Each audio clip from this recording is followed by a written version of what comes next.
Hey guys, what is going on? It's Joe here filling in for WrestleLamia. 2007 saw a number of WWE superstars released from their contracts. Join us now as WrestleLamia tracks down WWE Wrestlers Released in 2007, revealing where are they now. Number 1. Eugene. Nick Dinsmore surprised the wrestling world when he debuted as Raw general manager Eric Bischoff's storyline nephew Eugene. Dinsmore took the character of a mentally challenged man who possessed savant-like wrestling skills and made a potentially disastrous gimmick work. In the process, Dinsmore received a substantial push, including a program with Triple H. Behind the scenes, Dinsmore battled prescription painkillers, which ultimately cost him his job in 2007. I always rationalized it as, my back hurts, my knee hurts, I can't go out there and perform in pain, so I have to do something about it. Since his release, Dinsmore has wrestled for Juggalo Championship Wrestling, Ohio Valley Wrestling, Ring of Honor, and frequented the independent circuit. Dinsmore was given opportunities to work in the WWE both as a wrestler and as a coach, but didn't last long either time, subsequently ending up in his release. Going from the WWE to small cards hasn't been easy. In a 2009 interview, Dinsmore lamented, "You've been to the Super Bowl and now you're playing Pee-wee football. You're flying charter jets with full meals and bars overseas, and now I'm cramped in my own car with my dogs and everything, traveling 8 hours for one payoff." Things seem to have improved for the former Eugene, as Dinsmore is now married and as of January 2017 operates his own promotion, Midwest All-Pro Wrestling in Sioux Falls, South Dakota. Number 2. Rodney Mac. Rodney Begnaud worked in ECW as Red Dog before training in Ohio Valley Wrestling. In 2003, Red Dog debuted on SmackDown, working as John Cena's enforcer until he was repackaged on Raw a month later as Rodney Mac, with manager Teddy Long guiding him. In 2006, Mac began working in the WWE's relaunch of ECW as a trainer and occasional wrestler. Mac and his wife Jazz were released from their contracts in 2007, with Mac hitting the independent territories including NWA Houston, NWA Wildcat, and NWA Elite. Mac dabbled with MMA in 2008, defeating opponent Joe Namath at the USA MMA event, but his MMA career was a one-and-done. Mac is one of many former WWE superstars suing the company in a class action lawsuit. Check out our Behind the Titantron video for more details. Numbers 3 and 4. Gemini. Twin brothers Mike and Todd Shane enjoyed success on the independent scene, wrestling in Japan, NWA Florida, and Jersey All-Pro Wrestling. Before the run in WWE as Simon Dean's Gemini, the duo had the dubious honor of working in NWA TNA as Dick and Rod Johnson, a tag team that we describe in more detail, but we don't want to get demonetized again. The Shane twins debuted on SmackDown in early 2006 as Simon Dean's fitness protégés, Gemini, working their way up the tag ranks until an injury sidelined Todd. After Todd's recovery, Gemini worked in Deep South Wrestling until their release in 2007. Since then, the Shane twins have worked the independent scene, including appearances in World Wrestling Council. They appeared in a commercial for Sonny's Barbecue Restaurant. From the Johnsons to the Foodies, the Shane twins have done it all. Number 5. Silvestre Turkey. Silvestre Turkey soared as a college wrestler, finishing second to Kurt Angle in the NCAA Division I heavyweight tournament and going on to take first place the next year. Turkey trained with Rick Bassman and scored a developmental deal with the WWF, but was not signed, instead going to work in Japan's NWA 01 promotion. Turkey debuted on SmackDown in 2006 and was eventually aligned with Elijah Burke as the Knockout Tap-Out combination. The team enjoyed an undefeated streak on ECW. However, Turkey was released in 2007, eventually returning to Japan in 2010 to find work in the Inoki Genome Federation and Pro Wrestling 01.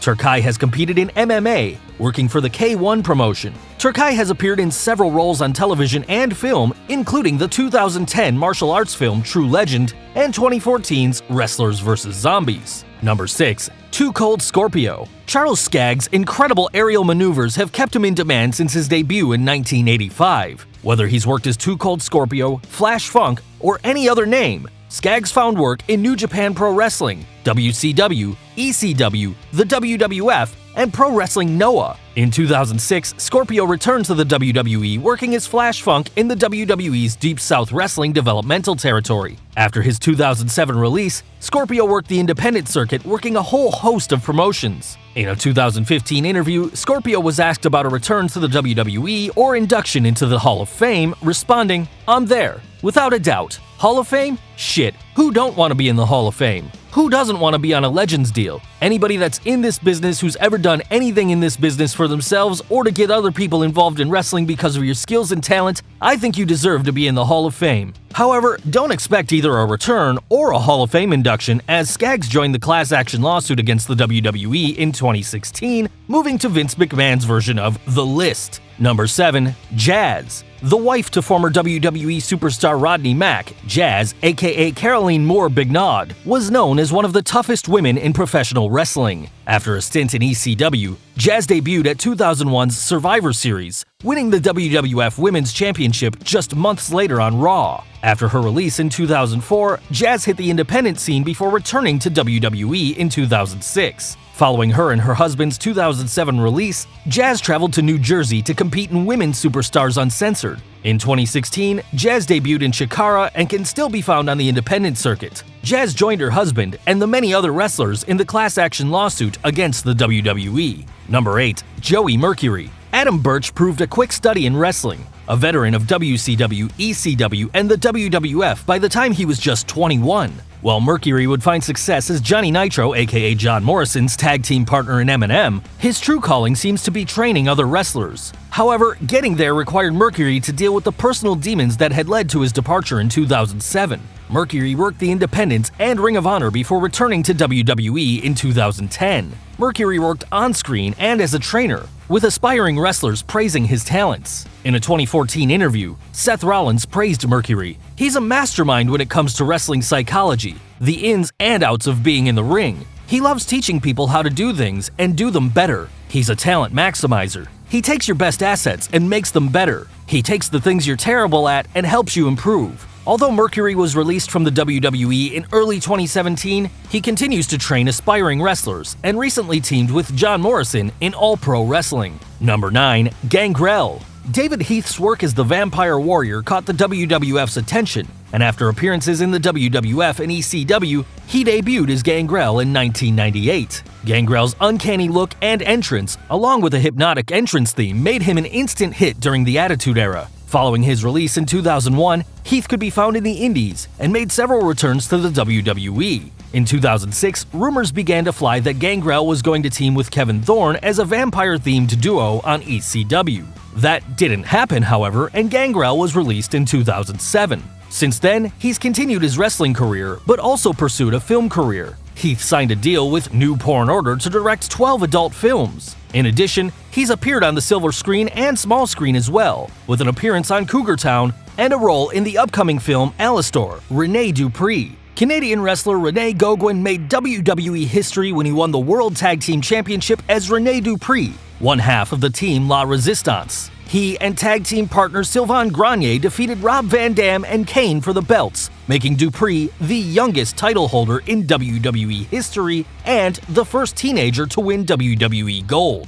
Despite this honor, Dupree's team in La Resistance never amounted to much, even when he pursued stardom as a singles competitor. In 2007, the WWE released Dupree, and like many wrestlers in his situation, he worked the indies. Dupree also worked in Japan, competing in Hustle, All Japan Pro Wrestling, and 01 Pro Wrestling. In 2007, Dupree reunited with Sylvain Grenier in the Canadian Wrestling Federation. Cory Wilson. Yes, we know Cory was released in 2008, but we never pass up a chance to showcase one of wrestling's sexiest women. Cory Wilson was a self-admitted introvert until she began competing in high school sports such as cheerleading and track and field. She also battled anorexia and bulimia, disclosing in a 2004 interview, "It was between the ages of 14 and 20 that I started off not eating at all, maybe an apple a day. It's not something I'm proud of, but I do talk about it because there's a lot of young girls who tell me how much it's helped them to know that it's something I went through too." To help overcome the disorders, she became a fitness model, winning 1998's Miss Galaxy competition.